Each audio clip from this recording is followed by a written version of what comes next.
30-এর পরে wait suddenly increase হচ্ছে, belly fat বেড়ে যাচ্ছে, আগের মতো স্লিম থাকা যাচ্ছে না, একই খাবার খেয়েও ওয়েট বাড়ছে, এনার্জি কমে যাচ্ছে, আর আপনি ভাবছেন আমি তো আগের মতোই খাচ্ছি, তাহলে ওয়েট কেন বাড়ছে?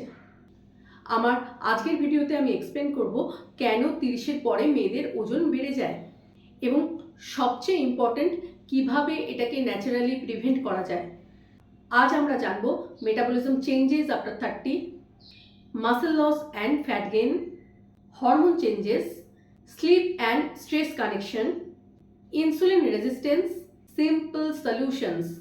ভিডিওটা অবশ্যই শেষ অবধি দেখবেন, কারণ অনেক মেয়েরাই মনে করেন যে 30-এর পরে ওজন বেড়ে যাওয়াটা একটা নর্মাল জিনিস, কিন্তু সত্যিটা একটু আলাদা। 30-এর পরে বডিতে একটা ন্যাচারাল প্রসেস শুরু হয় যেটার নাম সার্কোপেনিয়া, অর্থাৎ গ্র্যাজুয়াল মাসল লস। প্রতি ডিকেডে অর্থাৎ প্রতি 10 বছরে মাসল মাস কমতে থাকে যদি রেজিস্ট্যান্স ট্রেনিং না করা হয়। Result: less muscle, less calorie burn, slower metabolism. Muscle হলো মেটাবলিক্যালি অ্যাক্টিভ টিস্যু, অর্থাৎ মাসল মাস যত কমবে তত ক্যালোরি বার্নও কম হবে, ফলে ফ্যাট অ্যাকুমুলেশন সহজ হয়ে যাবে। এক্সাম্পল: 25 বছর বয়সে you burn calories more naturally. 35 বছর বয়সে same activity, same food, but lower calorie expenditure, ফলে ওয়েট গেইন শুরু হয়। অনেক মেয়েরাই 30-এর পরে বলতে শুরু করেন আমার মেটাবলিজম নষ্ট হয়ে যাচ্ছে। আসলে কিন্তু মেটাবলিজম পুরো নষ্ট হয় না, কিছু চেঞ্জেস হয়ে যায়। ওয়াই? কারণ less muscle, less movement, more sitting, poor sleep and chronic stress. Result: daily energy expenditure কমে যায়, যেটাকে আমরা বলি স্লোয়ার মেটাবলিজম। আর একটা প্রবলেম যেটা হয় বেশিরভাগ মেয়েদের ক্ষেত্রেই বয়স বাড়ার সাথে সাথে, less active, less exercise, more work pressure, আর এই কম্বিনেশনগুলোই ওয়েট গেইনকে বাড়িয়ে দেয়। আর একটা প্রবলেম যেটা হয় 30-এর পরে হরমোনও শিফট করতে থাকে, অর্থাৎ ইস্ট্রোজেন, প্রোজেস্টেরন, ইনসুলিন, কর্টিজল, এই হরমোনগুলো। অনেক মেয়েরাই লক্ষ্য করেন যে ফ্যাট হিপস এরিয়া থেকে বেলি এরিয়াতে শিফট করছে, এটা কিন্তু হরমোন চেঞ্জের একটা অন্যতম প্রবলেম। এটি হরমোন চেঞ্জেসের একটি কমন প্যাটার্ন।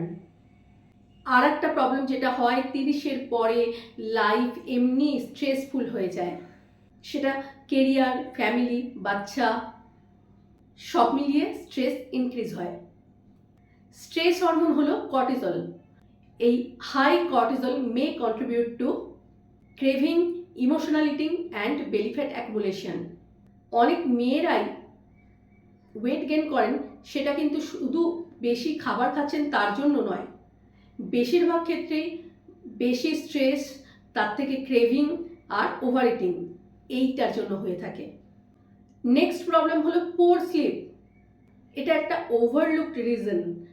আমরা ঘুমটাকে প্রাধান্যই দিই না, এবং এটা যে হেলথ ইস্যুর একটা প্রধান কারণ হতে পারে সেটাই আমাদের ধারণা নেই।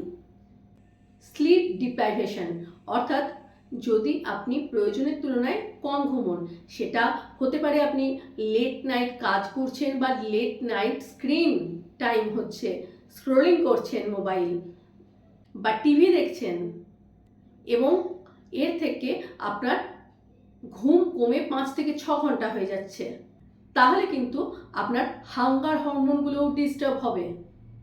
Poor sleep may increase ghrelin hormone, which is a hunger hormone, and reduce leptin hormone, which is satiety hormone.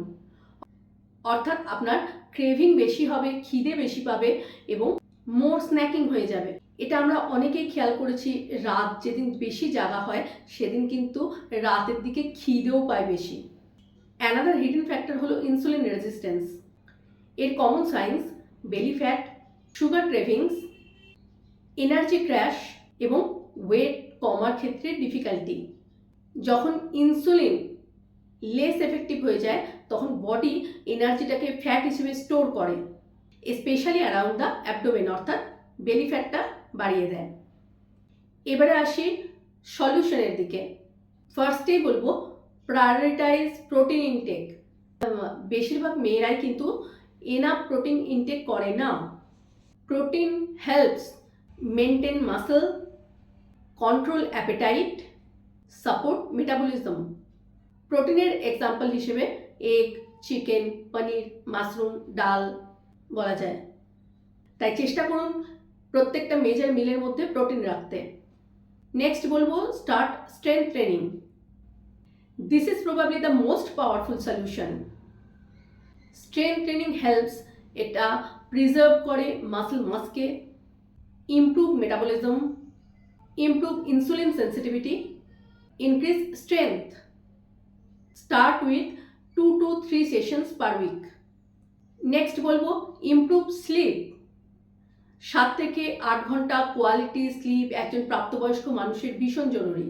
তাই যা better recovery, better appetite control, reduce craving এবং বেটার এনার্জি মেনটেন করতে সাহায্য করে। নেক্সট বলবো ম্যানেজ ইউর স্ট্রেস। আজকালকার stressful লাইফে পুরোপুরি স্ট্রেস ফ্রি থাকা সম্ভব নয়, তবুও বলবো daily walking, reading, relaxation, yoga, meditation, deep breathing এগুলোর মাধ্যমে নিজের স্ট্রেস লেভেলকে যতটা সম্ভব কন্ট্রোলে রাখার চেষ্টা করুন। Less stress means less emotional eating. আর একটা জিনিস বলবো মুভ মোর ডেলি। শুধুমাত্র ওয়ার্কআউটের উপরে ডিপেন্ড না করে আপনার দৈনন্দিন জীবনে ওয়াকিং, স্টেয়ার্স অর্থাৎ সিঁড়ি দিয়ে ওঠা, household activity, general movement এগুলোর উপরও একটু নজর দিন। Small activities but add up significantly.